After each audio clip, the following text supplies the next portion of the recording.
With the YouTube adpocalypse still looming over many channels, if you want to support this one, check out my Teespring store for the latest merch. Hey, what's going on, everyone? My name is Matt Jarbo. This is Rustl'd for the 6th of June, 2018. So sorry I missed yesterday's episode. I have a 6-month-old daughter at home, so for the next couple months, things might be a little bit wonky with getting out the episodes, but I just want you to know that they will be coming, and that is generally the reason. Minus a little bit of travel I have later on this month might disrupt a couple things, but I got some stories to tell you guys about today. I got some stories that are just like, it just goes to show you that we live in a world that is really just not good. It's really kind of fucked up. It's really kind of fucked up. But first things first. There's this story going around today about an obituary, right? If this was a YouTube channel, this would be called Honest Obituaries, and it is an idea that I've been toying around with since reading about this. But a woman died at the age of 80. Her name is Kathleen Demelo, and she died in Springfield, Missouri. And it turns out that her children left her this obituary, and it was not subtle. It was not trying to sugarcoat the feelings. At no point in time were her children ever missed the fact that she was gone. This is seriously what the entire thing says. This is it as an entirety. Catherine Demelo was born on March 19th, 1938 to Joseph and Gertrude Trunk of Wabasco. She married Dennis Demelo at St. Anne's in Wabasco in 1957 and had 2 children, Gina and Jay. In 1962, she became pregnant by her husband's brother, Lyle Demelo, and moved to California. She abandoned her children, Gina and Jay, who were raised by her parents in Clements, Mr. and Mrs. Joseph Shunk. She passed away on May 31st, 2018 in Springfield and will now face judgment. She will not be missed by Gina and Jay, and they understand that this world is a better place without her. Man. I know that there will be things said about me upon my death, and I'm pretty sure people out there will be very glad that it happened, but at the same time, I wish my daughter would never look at me in the same way that Gina and Jay look at Kathleen here. She got pregnant by her husband's brother, so she cheated on her husband with the brother and then moved to California, abandoning the children. And these kids wanted to make it known. They wanted it in black and white. She's dead. God thank us. She's facing judgment. God help her. And I don't feel bad. I don't feel bad for this woman one damn bit, because you run it on your kids like that, you know, you kind of a piece of shit. I don't care what gender you are, and these kids have clearly never forget it, and are probably just sitting there going like, well, all right, well, we've done that now, and what else is on TV? But let me ask you this: have you ever wanted to write an honest obituary? And if so, what would it be? What would you say? How would you approach that particular situation? Ruminate on that for a bit, and then let's jump into the next story here. So, cryptocurrency, big thing, right? Big thing. People made a lot of money off of Bitcoin last year. It was a huge blowout, and everyone's been waiting to see if it's going to recover, what's going to be the next big thing. And so, as always, when it comes to new technology and I guess you could call it even new cryptocurrencies, there's got to be a way to set yourself up for success, to make yourself known, to make yourself very public. And that's what happened here with Ask FM. Yeah, the anonymous asking website apparently is jumping in to the cryptocurrency game, so they decided to pull a stunt. They decided to pull a publicity stunt. So you know what they did?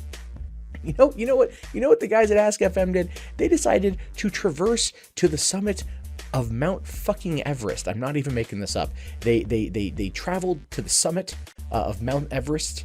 They had 2 Sherpas join 3 Ukrainian climbers for a trek to the summit on May 14th, carrying 2 Ledger crypto wallets containing $50,000 worth of new cryptocurrency tokens launched by Ask FM. And that's it. They went to the top up there to basically deposit $50,000. There's a reward now. You get to the summit of Mount Everest, you can find these Ask FM wallets that have $50,000. Like, don't get me wrong, like, I'm not a climber, but even I'm looking at that going like, damn, do I want to head up to do I want to go to Mount Everest? Do I want to make that climb? I mean, I'm not an in shape person. I'm a YouTuber for a living and a podcaster now. Clearly, I need to get my ass back to the gym. But no, this isn't really worth it, because now this shit's cursed. This shit's cursed because one of the Sherpas that was coming back down with them right? He went up there, made it to the top, on his way back down, and never heard from again, right? And I'm not even kidding you. They got to the summit safely, and on the way down, everything went wrong. The weather started to worsen before they could reach base camp. According to Ask FM themselves through a press release, the climb was considered a success, and all the climbers were able to make it down relatively unharmed. One of the climbers, a guy named Teres Podzany, I messed it up, but he won't ever hear this. Suffered frostbite in his fingers and his feet, but he has since recovered. But one of the Sherpas, who's named Lam Babu Sherpa, was reportedly left behind while the climbers made their way back. He was believed to be dead. Now, again, according to Ask FM in a press release, they talked about it being a success. They talked about all this stuff. They failed to mention the Sherpa, right? They failed to mention his status, which makes sense when you're talking about this successful PR stunt. You're talking about this successful, hey, we just left 50 grand on top of the highest mountain peak in the world. Good luck, people. You're not going to want to sit there and say, oh, by the way, the body of our Sherpa is something you have to crawl over to get to it, you greedy bastards. Like, that's not going to fucking happen here, right? Although, to be fair, it would probably work as well as the rest of this particular stunt. Now, Financial Times was also reporting on this by talking to one of the climbers, who says here, at the top of Everest, the weather was very bad, and then we were coming down. We were going to Camp 4, which is at about 7,900 meters, and one Sherpa was dying. That's all we know. He was behind us, so we don't know what happened to him. We're going fast, and the Sherpa wasn't coming with us. He was coming behind, so we didn't see him. And so at this point, he still remains missing. Now, a Sherpa is a professional dude. A Sherpa is a professional guy that I would understand would probably, be good at his job. If he's gone multiple treks to the summit, he knows probably how to survive out there. And this, by the way, was coming up on like 3 weeks ago, and there's been, no new information. So it's pretty certain that this Sherpa has passed away, so some tech guys could drop off 50K worth of crypto at the top of Mount Everest. So if you are going to seek the money, you have Lam Babu Sherpa's soul to contend with, and probably his body to harvest supplies from. So that is something you guys are going to want to probably work on in order to keep yourselves going up to the top, if that's your thing. But I want to jump over to this story, and this is just terrible. This is just sad, and I'm glad this woman is going away, but I don't think 11 years is long enough. Now, a Connecticut mom who withheld food from her autistic teenage son until he died, weighing just 84 pounds, got 11 years in prison. She starved her autistic teenage son until he was 84 pounds. And she only got 11 years. I don't know. I think that should be a life imprisonment, to be honest with you. Now, her name is Kateria Tirado. She's from Hartford, Connecticut. She also got 5 years of probation by the judge, who said the mother failed to provide her son with the basics necessary for life. Yeah, you think she effectively killed him, withholding those basics that are necessary for life. I don't know, food, water, things along those lines. Now, she pled guilty in March to manslaughter, and what she did here is she has her nonverbal son, Matthew, who had been vomiting for several days, when she sent a text to her sister in the early morning of February 14th of last year, saying it looks like he's dying. But she didn't call 911 for another 36 minutes. And those timelines, man, those play into these sort of things, right? If you say like, oh, this person might be dying, and you don't do anything, that's going to look really, really, really bad against you. Now, he was taken to the hospital, where he sadly died a few hours later. At the end, he was 5 feet 9 inches tall, weighed just 84 pounds, had cuts and bruises on his body. The medical examiner said the cause of death was fatal child abuse syndrome with dehydration and malnutrition. Think about that. 11 years for fatal child abuse syndrome with dehydration and malnutrition. Yeah, that's where we are in this thing now. She's getting 11 years for fatal child abuse syndrome. I just want to keep repeating that. I got an infant, so I'm like really worried about all that infant abuse syndrome shit. All right, it's like I'm always paranoid about that crap, but I still make sure she's fed.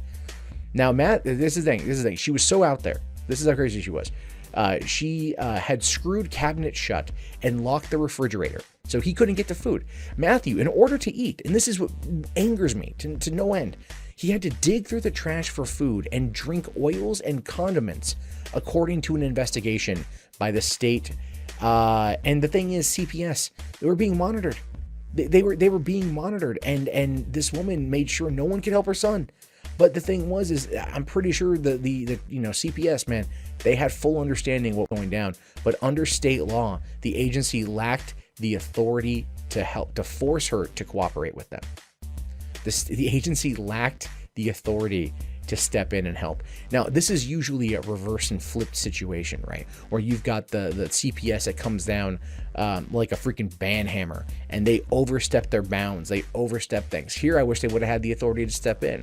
Now, apparently, Kateria here, she also had mental health issues of her own. And according to her lawyer, she's grieving. Yeah. I'm sorry. I don't buy the I don't buy that shit. I don't buy that one goddamn bit. I don't buy the fact that you can sit there and screw your cabinet shut and lock the refrigerator door and watch your teenage nonverbal autistic son dig through the trash in order to eat scraps, to drink condiments. Don't get me wrong, I do love like sriracha and sambal and stuff, and honey's a good thing, but it's like that's not food. That's what led this kid let this kid to die from dehydration and malnutrition. 11 years. That's I'm sorry, that feels to me like premeditated. I honestly feel that's not enough. 11 years and 5 years probation, right? Oh, she's so sad. She's so sorry it happened. She's so sorry it happened. Yeah, well, she should go away for life and then lose her ability to have children. I know that might be a rough thing to say, but I hear things like this and I just think like a melon baller would come in handy. You know what I mean? And that's horrible. And I just, as a parent, how can you do that, right? Let's talk about something lighter. Let's talk about a school shooting threat. Okay, that's lighter. That's a lighter subject. And this actually happened today. CalArts may have been gotten the shooting threat over a cartoon controversy. Now, if you are unfamiliar with California Institute of the Arts, that's okay. No one out there will blame you. But at the same time, their art style has been heavily featured on Cartoon Network recently. Their art style is one of those things that is heavily mocked for the new Thundercats situation. The new Thundercat show on Cartoon Network, it just no one liked it. Everyone hated it. That's CalArts style. Now, it says here that the CalArts Institute or school temporarily closed on Monday to investigate a potential threat on social media. The threat led to a school-wide shutdown, and it's thought that it's linked to the campaign against the CalArts style, an aesthetic trend in animated shows like Adventure Time and Thundercats. It's not an aesthetic trend, it's a goddamn abomination unto our Lord Jesus Christ in terms of animation. Now, the university wasn't in session at the time, but the administrators decided to err on the side of caution, and the campus was closed while law enforcement investigated. They did update it a few hours later by saying that there was no credible danger because there was never going to be any credible danger. There's a Twitter user by the name of Scrump Admin, runs a website. I forget what it's called now. It doesn't even really matter what it's called. But he tweeted out, some of you guys are all right. Don't go to CalArts tomorrow, and had a picture with a green cartoon character with what appeared to be bullet holes in it. And of course, that triggered this particular type of response. And you know what? I mean, Twitter is serious business, man. Scrump, him and I don't like each other, just as an FYI. And so I have to laugh at this because he's now deactivated his Twitter account and turned tail and ran into the woods of the internet because he lives in the UK, so he'll probably want to hold out for a while. But the phrase "some of you guys are alright" is actually a meme inspired by 4chan, believed to be written by the Umpqua Community College shooter in 2015. The phrase is often used in mock warnings. Basically, it's twisted troll humor, which is very true. That's how a lot of the stuff kind of plays out. But again, they have to still treat this sort of thing as a legit threat, even though it's from a complete idiot. So that being said, don't tweet these things. It's stupid. You could do better. And let's end this episode with a funnier story, because we've gone kind of the gamut tonight of some crazy shit. So last week, Roseanne was kind of the talk of the town. Big talk of the town, right? Everyone was going off about these tweets she put out there, these racist tweets she put out there, and no one was really happy about it, and it made it stink. But Roseanne Barr. Roseanne Barr is not one to shy away from controversy, and I'm pretty sure that that this is something she might entertain. But she was actually offered a porn role after the ABC cancellation. In fact, she was offered $150,000 to appear in the first scene of a new BBW porn line. Yeah. I mean, porn makes money. You may not think porn makes money, but porn makes money. I mean, I'm going to cover this in greater depth tomorrow, but Penthouse was just purchased by the guys who own Bang Bros or Bang Bus or whatever the hell it is. So, for like 11 million. So porn makes some serious cash. Now, it says here that Roseanne Barr's hit ABC sitcom may have been canceled after she put offensive comments on Twitter, but a recently launched adult entertainment studio called X-Blaze has extended an offer to Barr to star in the maiden scene of its upcoming BBW, which stands for Big Beautiful Woman, specialty line XXXL Blaze, and it's willing to pony up a cool $150 to her for the job. I'm pretty sure she's making more than $150,000. From my understanding, even John Goodman and Laurie Metcalf were making $350,000 per episode on Roseanne. It takes about 4 to 5 days to shoot a half-hour sitcom. So that's 4 to 5 days to earn $350,000. Roseanne could make that in a cool couple hours. So she may decide that. She seems like a kind of a bit of an out there lady, a bit of an experimental lady. Now, in a letter to Barr on Tuesday, X-Blaze CEO Jeff Dillon wrote, "Part of what makes you unique as an actress, entrepreneur, and media personality is your attitude, specific beliefs, and openness in saying exactly what you think and feel. Sometimes that can get you into trouble, especially in this politically correct world that we now live in." He goes on to say, "While this is not your usual brand of mainstream entertainment, we are certain that someone like you, a superstar who is still very influential in today's pop culture, can pull off the performance of a lifetime as an adult entertainer in an industry that allows its stars to be themselves." Now, she hasn't responded, period. But they did say X-Blaze itself is billed as a weed-infused adult film studio, which could in fact be an allure for Barr, considering that she's been open about her marijuana use. Too bad she didn't smoke pot before taking Ambien, right? If you're having trouble sleeping, just smoke some weed. But she decided to take some pills, and hey, listen, weed's from the earth, it's all good, right? It doesn't have the same kind of but full chemical composition as Ambien, which can make you do some pretty crazy shit. But of course, we wouldn't be in the situation without that. So Roseanne, porn and no porn, something you're interested in? Would you watch it? I mean, out of sure, just pure curiosity, I'll probably check it out, right? But fully dressed, fully dressed.